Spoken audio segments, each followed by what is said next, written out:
I know that Thailand has strict lèse-majesté laws. We heard it in that report. It's a serious offense to criticize royalty. I won't ask you how you feel either way about the Crown Prince, but I would ask you about the timing of events this week. Tuesday, a junta-backed constitution is approved, and Thursday, the king's death, followed by that announcement that the mourning period will last 1 year. Your thoughts? I don't think it is too much of a surprise. If you look at the previous two royal funerals, Her Royal Highness Princess, the older princess of His Majesty the King, who just passed away, the nation spent around 8 months before we actually moved to the cremation. And many years before that, the princess mother of His Majesty the King, who just passed away, roughly around 8 to 6 months as well. So I think the 100 days and the 1 year mourning period is quite expected. What I hope to clarify is that there are two separate issues here. One is the issues concerning succession to the throne or ascension to the throne. The other has to do with the ceremonial coronation. The former, when we talk about ascension to the throne, that could very well take place within the coming weeks or months. No one knows for sure, but I don't think that's it's gonna be prolonged for too long.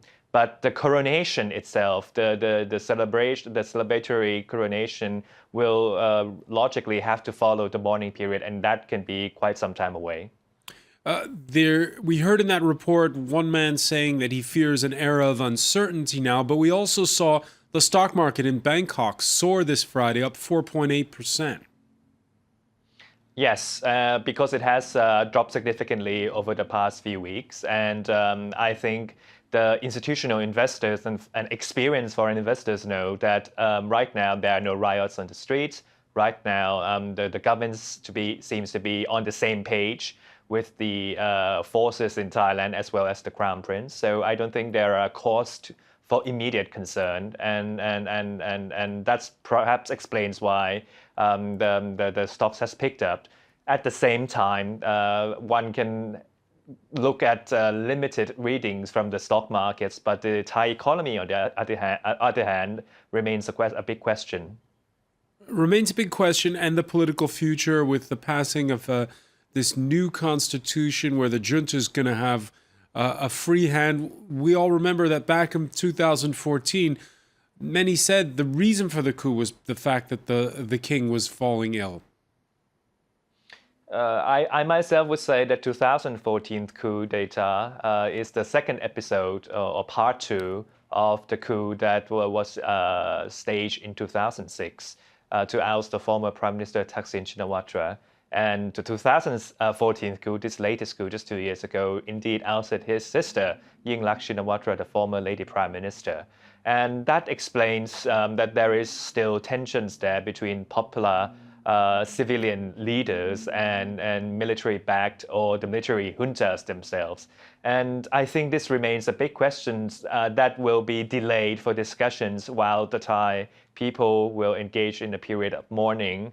And I don't think the politicians will want to cause any public discontent by bringing up these issues.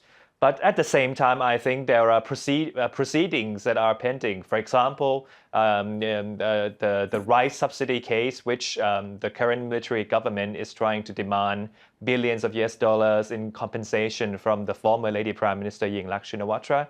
And I think that is probably one of the cases where we're going to see, as smaller parts of the jigsaws, how the new establishment or how the new government under the new king or queen will proceed with the political obstacles ahead. Just one final question for you. King Bhumibol, when you look at his legacy, he managed to, on the one hand, keep this constitutional monarchy on the rails for 70 years while we saw all the disruptions like the Vietnam War and the Marxist takeovers in neighboring states. Yet we've also seen so much turmoil with all these coups, these constitutional changes. Is Thailand headed for more instability or for more stability in the years ahead? If you ask me, 5 years ago, I thought there wouldn't be another coup in 2014, but there was it. So I certainly hope for the best for my country. What I think the people needs to come to terms with is that the Thai people, when we talk about Thailand as a modern state, we can no longer rely on a single individual to provide solutions to all crises or problems. And I guess this is the moment when the Thais will have to start to learn to come to terms with that fact.